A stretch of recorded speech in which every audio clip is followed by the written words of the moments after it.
All right, so the brand new update just came to Diablo Immortal a couple days ago, and whenever, depending on the time you watch this, but it is absolutely massive, and it will introduce the brand new crafting system. The crafting system is so good, and there's so many good things you can do, but there's also a massive pitfall that you can fall into that I think you guys should all be aware of, because again, it might not impact you, but I do think that there's a better way to min-max your crafting. So make sure you watch this video to the very end so we can talk about the best places to get the farming essences or all the farming materials you need, what to do it, when to do it, and how to not fall in that pitfall that I mentioned earlier. Let's get straight to it. Now, the first thing I think everyone should know about crafting is that there is actually a weekly cap. So at first, this was a bit of a turnoff for me because I was like, well, that's just another weekly grind that is capped, right? Like we just lost the cap on the loyalty bonus, but now we gain another cap in the material progress. But I actually think this was for a good reason. And no, this isn't me just selling out for Blizzard as a hashtag, Diablo partner.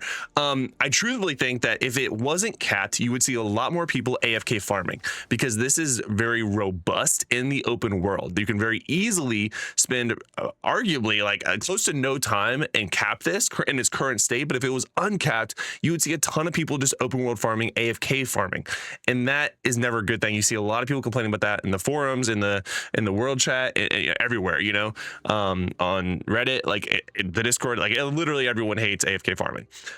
So I think this is probably Blizzard's attempt to cap it in attempt of also capping AFK farming, or at least discouraging it. It's less rewarding if you're at a cap and you can basically hit this cap within a very marginal amount of time. This was me playing for about 10 minutes, honestly, maybe 20 tops. And I'm already halfway through the rare essence, which we'll talk about, or the rare currency that we'll talk about here in a little bit.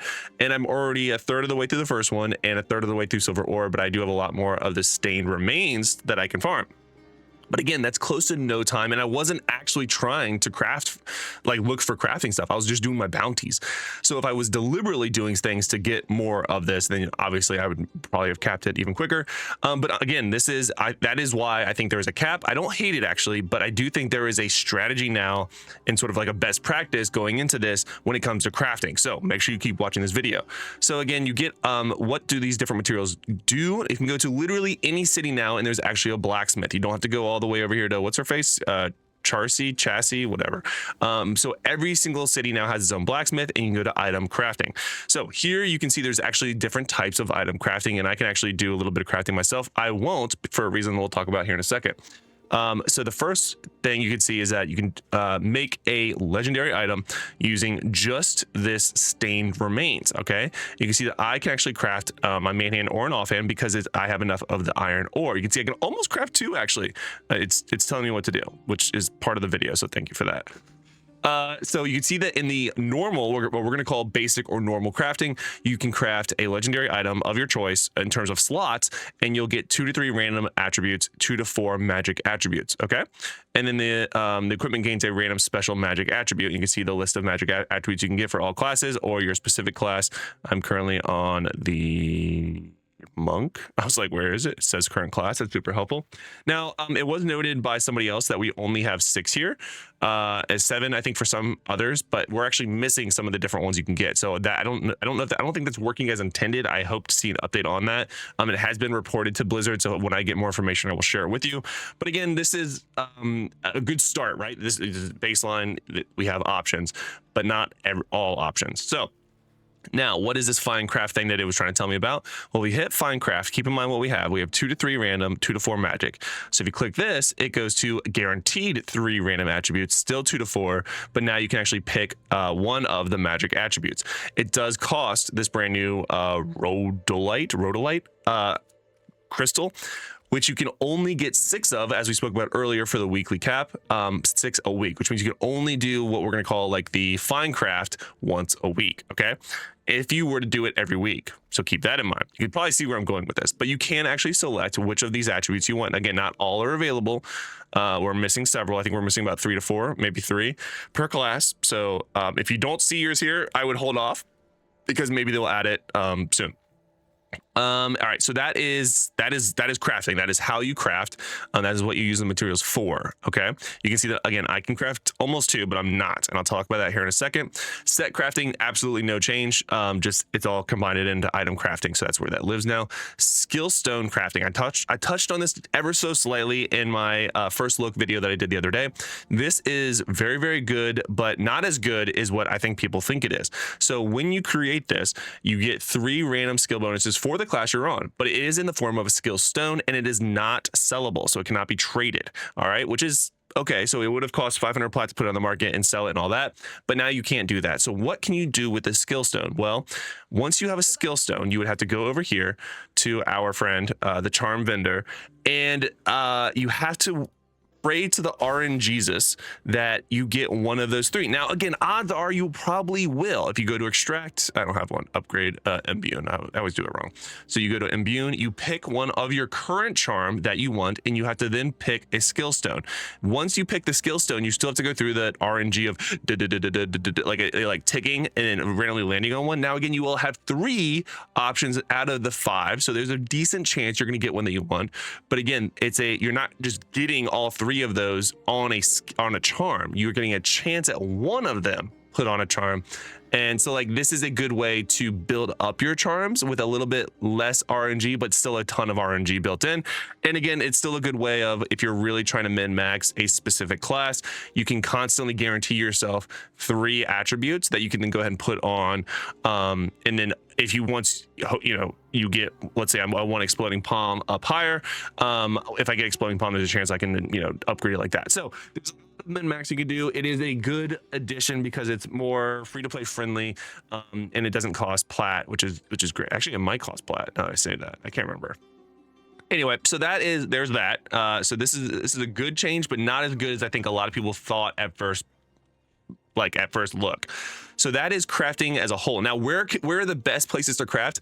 I'm going to be honest. Like I said, I got almost a third of my crafting materials done when I was just playing the game. There was very little that I had to do to like look out for specific crafting. When you're on the map and you're grinding and you're just banging out your farming.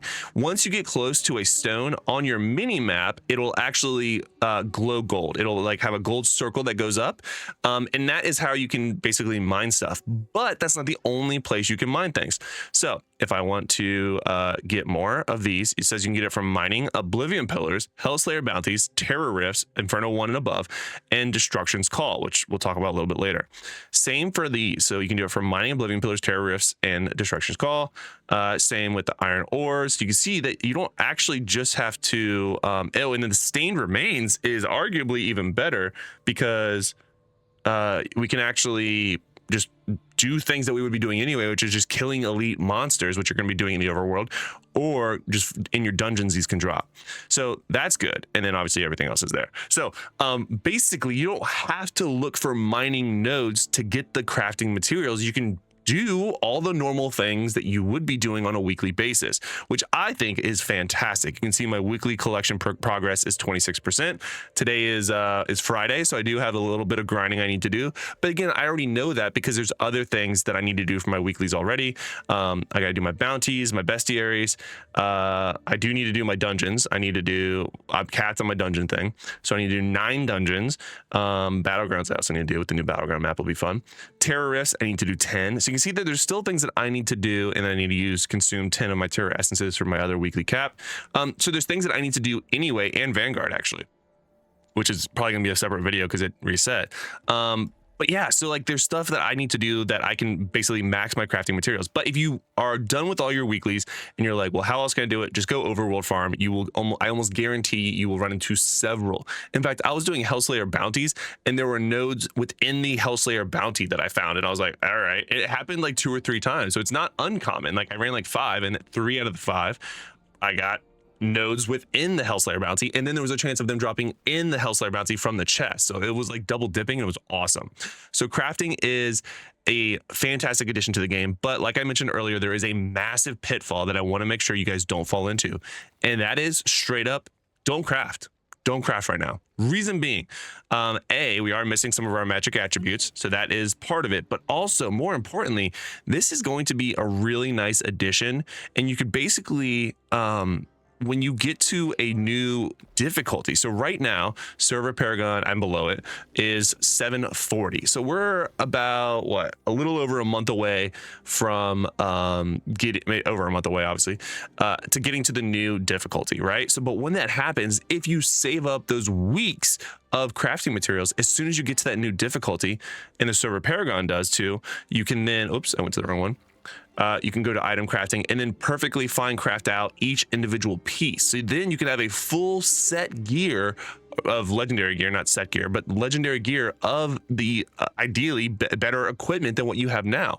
So that is why I think that is a pitfall. It came out at a good time. If you need something, you can get it. You can, I guess, arguably use this to get essences if you needed to, target them. But I would recommend capping your weekly materials and waiting until the new difficulty, and then getting that really massive jump start on the new Inferno or Hell difficulty, whatever it is. And that way you can, again, go into it with basically awesome amount of gear, and then if you do your pre-farming and get your set gear, then you're in a really, really good place. So that's it for this video, guys. That is a crafting masterclass. Again, it's very easy to do, and thankfully you don't have to go out of your way to do it. You can basically do everything you already do and get all those materials, which I think is a massive W, especially to someone who doesn't always have a ton of time with my very, very busy work schedule. So I think this is a massive update.